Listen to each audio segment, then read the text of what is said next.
Hello, and welcome to CareSmartz360 On Air. I'm Dennis Gill, Senior Sales Consultant at CareSmartz360. Kyler Krogh knows what home care growth is, not just about getting referrals, it's about building real relationships that last.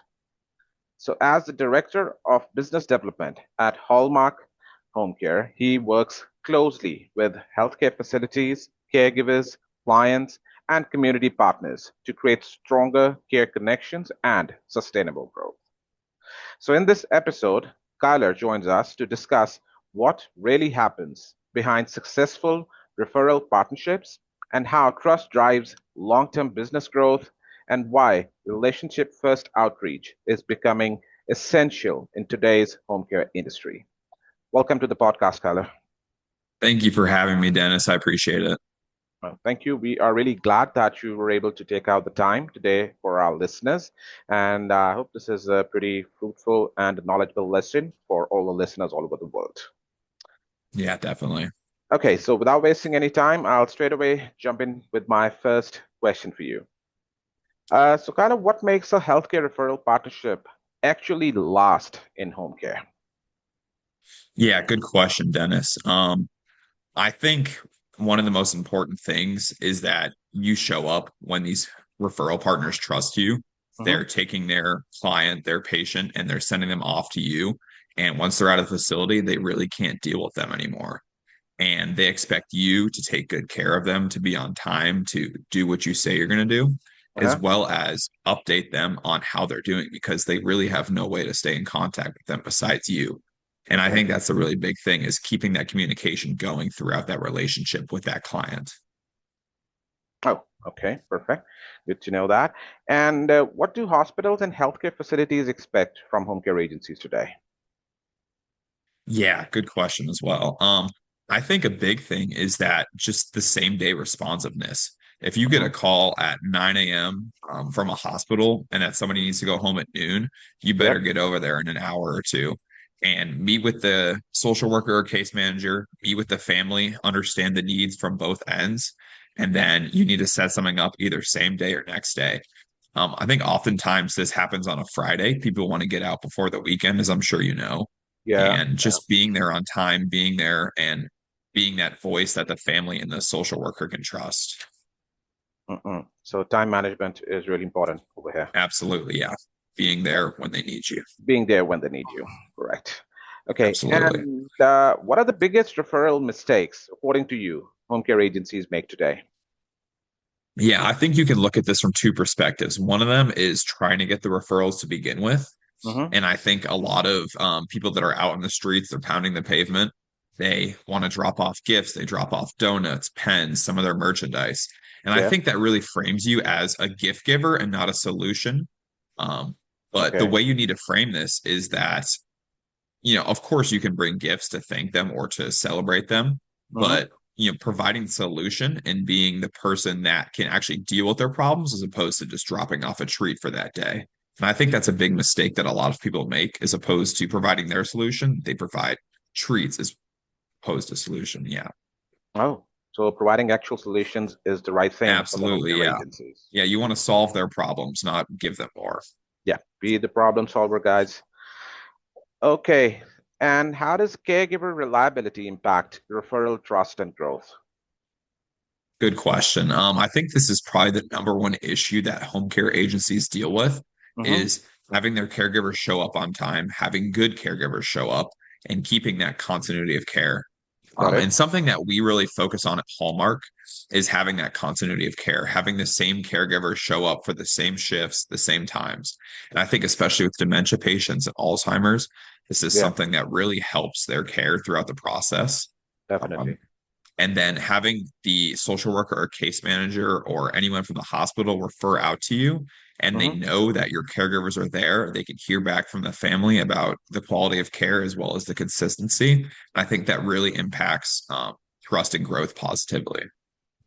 Oh, okay. So providing the right caregivers for the same patients Absolutely. Yeah, again and again. absolutely. Okay, now the most talked about thing. How can AI help agencies strengthen referral relationships without losing their human touch? Because that's also very necessary. Definitely. That's, I think, a big issue people make is they hand over 100% of the delegation to AI. Yeah, yeah. And AI is a tool that I use every single day, honestly. Yep. Um, and whether it be for planning my route to what hospitals I'm going to go to be efficient with that, Mm-hmm. or sending out emails, or honestly just scraping through my phone and seeing who has reached out, who do I need to get back to. Mm-hmm. But I think the number one important thing is that you use it as a tool and not as a solution. What I mean by that is when you're drafting emails, it can be great to Yeah, set a starting point for them. But if you're going to use that to create the whole thing, you're going to lose that human touch, like you said, Dennis. definitely. And, Yeah. you know, going through and making sure this is something you would say, it doesn't have any AI dashes in there or anything like that, because Mm-hmm. that really is an obvious sign that you're not taking the time to respond to these people personally and you're just using a machine to do it for you. Machine to do. Yeah, and whenever you're replying to the email, because I also use AI for email replies, everybody uses it. Definitely. And yes, Yeah. till the time I do make some personal changes to it, so that the other person they do become aware that if it's completely through machines, totally AI, or something has been added from your side. So that's small Right. thing. It Right. does change. It does change small things. Yeah. Definitely. Mm-hmm. And lastly, what changes do you expect in home care referrals and partnerships in 2026? Yeah. Another great question. One thing I think will change is that hospitals will start to implement AI, and I believe they already have, but they're Mm-hmm. going to use this to kind of track patient outcomes. So, whether it goes to Hallmark Homecare or goes to a different home care agency, they're going to Yeah. use AI. They're going to put the data in there. Here's what happened. Here's if they readmitted to the hospital. Here's Mm-hmm. the kind of success we've had with them, and they're going to use that to help influence their decisions. Um, and using these metrics could honestly shape how they refer to us or they refer to another agency. Um, and I think that a big thing for hospitals, as you know, is readmissions into the hospital. And they're going to use this to cut down on that because hospitals do not want that. And they can get penalized for that for sure. Yeah. And what do you think personally? Does this thing that hospitals would be using AI for referral sources, would that be a good thing or not? What do you think personally on that? Personally, I think it's good. I think these case managers and social workers are already overworked as it is. They have a ton on their plate. Mm-hmm. And using this to actually send out a personal message to home care agencies rather than giving them three people and whoever jumps on it first gets it, this could help make it more personal. But I Mm-hmm. think they need to be careful on how it's used. And like we mentioned earlier, it needs that human touch to stay Yeah. genuine and to actually achieve a good result rather than just mass emailing out or accidentally sending to somebody else. Hmm.